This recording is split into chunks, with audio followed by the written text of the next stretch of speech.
Hello बच्चों, let's see this question. This question says when potassium dichromate की reaction acidic medium में H2O2 से करवाते हैं तो पोटेशियम सल्फेट बनता है, chromium pentoxide and water form होता है। Is this a redox reaction?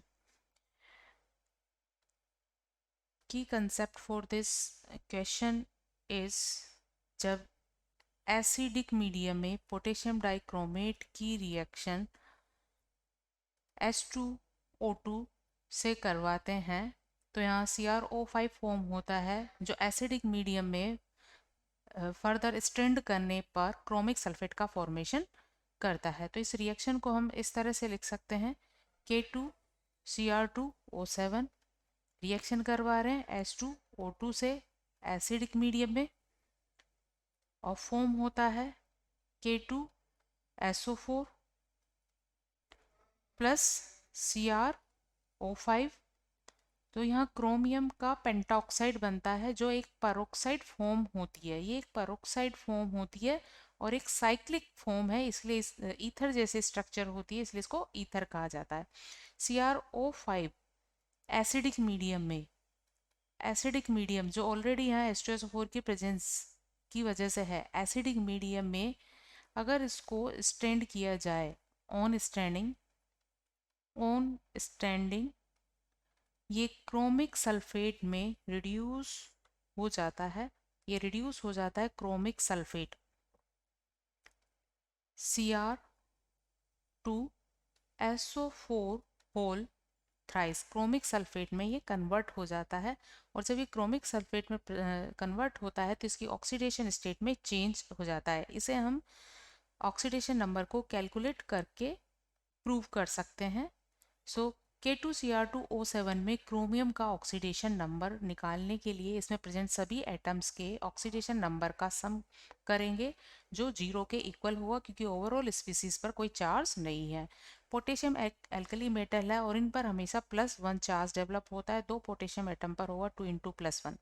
इसी तरह क्रोमियम का हमें ऑक्सीडेशन नंबर निकालना, इसे हम x कंसिडर कर रहे हैं और 2 क्रोमियम एटम के लिए होगा 2x।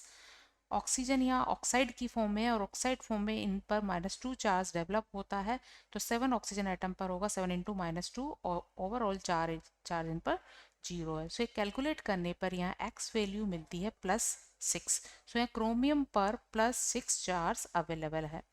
जब ये क्रोमिक सल्फेट में चेंज हो जाता है, जब ये क्रोमिक सल्फेट में चेंज हो जाता है तो हम इसको आयनिक फॉर्म में, क्योंकि एक सॉल्ट है, इस सॉल्ट की आयनिक फॉर्म इस तरह से लिख सकते हैं हम Cr3+3SO4 2- इस तरह के आयनिक फॉर्म में लिख सकते हैं। तो इस यहाँ हमें क्रोमियम +3 ऑक्सीडेशन स्टेट में मिल जाता है, +3 ऑक्सीडेशन स्टेट में मिल जाता है।